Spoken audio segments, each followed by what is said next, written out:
தேவையான நிறைய new collections வந்து வந்துட்டே இருக்குது. அதில் ஒரு சில கலெக்ஷன்ஸ் உங்களுக்கு வந்து பிடிச்சிருக்கும். பட் அதை வாங்கி யூஸ் பண்ணால் நமக்கு யூஸ்ஃபுல்லாக இருக்குமா இருக்காதான்னு நிறைய பேருக்கு வந்து டவுட் இருக்கும். அப்படிப்பட்ட ஒரு சில கலெக்ஷன்ஸ் தான் நான் வந்து வாங்கியிருக்கேன். ஸோ அதை உங்கள் கூட டீட்டெயிலாக வந்து ஷேர் பண்ணுறேன். சில ப்ராடக்ட்ஸ் எல்லாம் ரொம்ப ரொம்ப நல்லா இருந்தது. ஸோ எல்லாமே வந்து நம்ம பார்ப்போம். ஃபஸ்ட்டு நம்ம பார்க்க போகிறது ஒரு ஆயில் ஸ்ப்ரே பாட்டில் தான் வந்து வாங்கியிருக்கேன். ஸோ இது எப்படி இருக்குது அப்படிங்கிறது எல்லாமே பார்ப்போம். இது கிளாஸ் மெட்டீரியலால் தான் மேட் பண்ணியிருக்காங்க. மேலே இருக்கிறது பிளாஸ்டிக்கால் இருக்குது. நம்ம ஸ்ப்ரே பண்ணிவிட்டாலும் அந்த ஆயில் எகெயின் வந்துட்டு உள்ளே தான் வந்து கலெக்ட் ஆகிற மாதிரி கொடுத்துருக்காங்க. இந்த இதில் ஒரு ஃபனல் வச்சு தான் நம்ம ஆயில் வந்துட்டு ஊற்ற முடியும். ஸோ ஃபனல் வச்சு நான் ஊற்றிக்கிறேன்.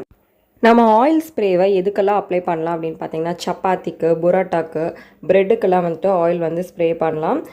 இப்போ வந்து அந்த லிட் போட்டு மூடி வச்சுக்கலாம். ஸோ நானும் வாங்கும்போது கொஞ்சம் எப்படி ஒர்க் ஆகும் அப்படிங்கிறதெல்லாம் எனக்கும் தெரியலை. இப்போ தான் ஃபஸ்ட் டைம் வந்து யூஸ் பண்ணுறேன் பாருங்கள். நல்லாவே வந்து சூப்பராக வந்து ஸ்ப்ரே ஆச்சு.